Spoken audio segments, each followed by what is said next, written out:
Dari mana?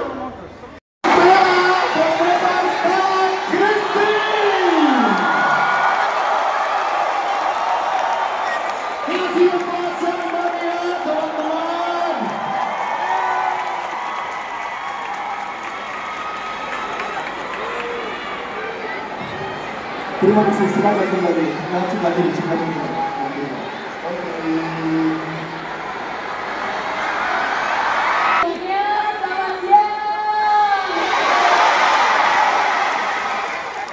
Izin Prof, kegiatan ini Prof Bagiono dan Prof Stella, sesi tadi pagi, sesi akademik tadi pagi sudah terlaksana dan sekarang ada di lapangan Prof. Dan sekarang mereka sedang mengikuti live kita ini. Mohon disapa yang ada di lapangan Geraha Cakrawala Prof.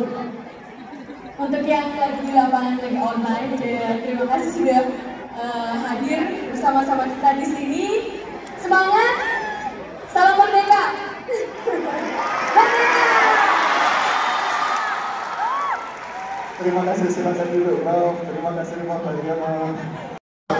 Menyenangkan sekali dan mudah sekali menjelaskan probabilitas Indonesia masuk Piala Dunia.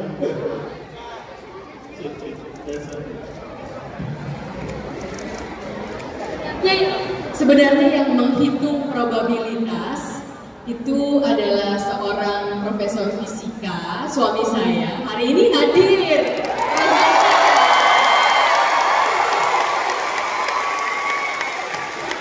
Yang menghitung statistika bola itu yang senang bola itu dan yang bisa hitung statistiknya. Saya cuma corongnya aja untuk meningkatkan minat sains. Baik, terima kasih atas kehadirannya Prof. Stella, Prof. Bagiono telah meluangkan waktu, dan Prof. Dia Sawitri, selamat datang. Terima kasih atas kehadiran dan waktu yang sudah diberikan. Jujur ini kegiatannya sebenarnya namanya kan ospek, sekarang namanya dari PKKMB ya Prof ya. Saya jadi ingin tahu Prof, dengan pengalaman Prof. Stella selama ini yang kuliah di Nordic, Harvard sama Northwestern ya Prof ya. Betul, Northwestern University.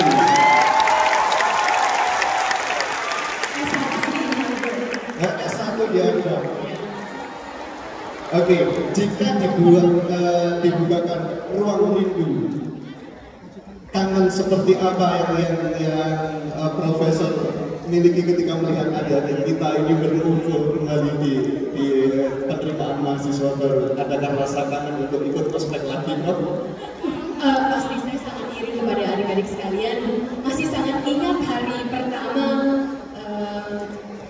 orientasi. Kalau waktu saya kuliahnya di Harvard University dan saya beruntung mendapatkan beasiswa. Jadi saya tidak pernah menginjakkan kaki ke Amerika Serikat sebelumnya. Jadi hari pertama orientasi itu hari pertama tiba di Amerika. Gitu. Jadi saya masih ingat hari itu, tidak tahu apa yang namanya Amerika, tidak pernah melihatnya sama sekali. Disuruh besar. Dan karena waktu itu saya petinju, ada beberapa senior yang saya tantang berkelahi ini.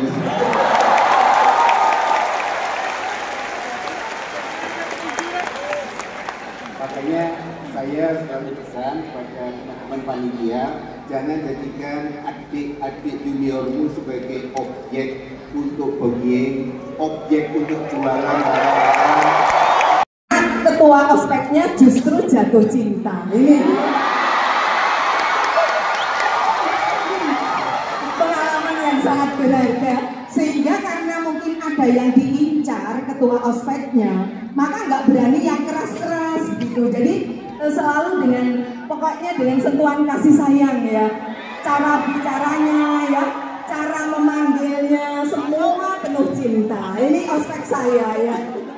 Ini nanti, tetapi adik-adik yang kami banggakan, kalian adalah generasi Indonesia emas ke depan.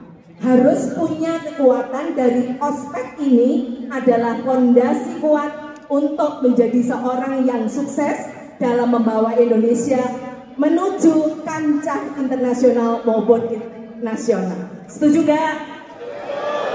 Setuju gak? Luar biasa istimewa. Tidak akan terulang lagi. Dan masa ini sangat spesial, berbeda dengan waktu SMA dan akan berbeda setelah lulus.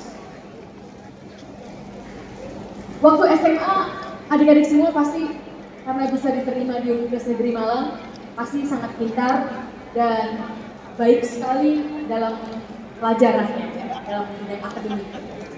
Pasti diharapkan sewaktu masuk ke kuliah itu juga akan baik sekali akademiknya. Namun ada perbedaannya. Kalau dulu waktu SMA hanya mungkin melihat pelajaran-pelajaran, hanya mengikuti pelajaran-pelajarannya saja dan tidak memikirkan sesuatu yang baru. Tetapi waktu kuliah itu ada tantangan bahwa universitas tugasnya adalah melahirkan inovasi baru.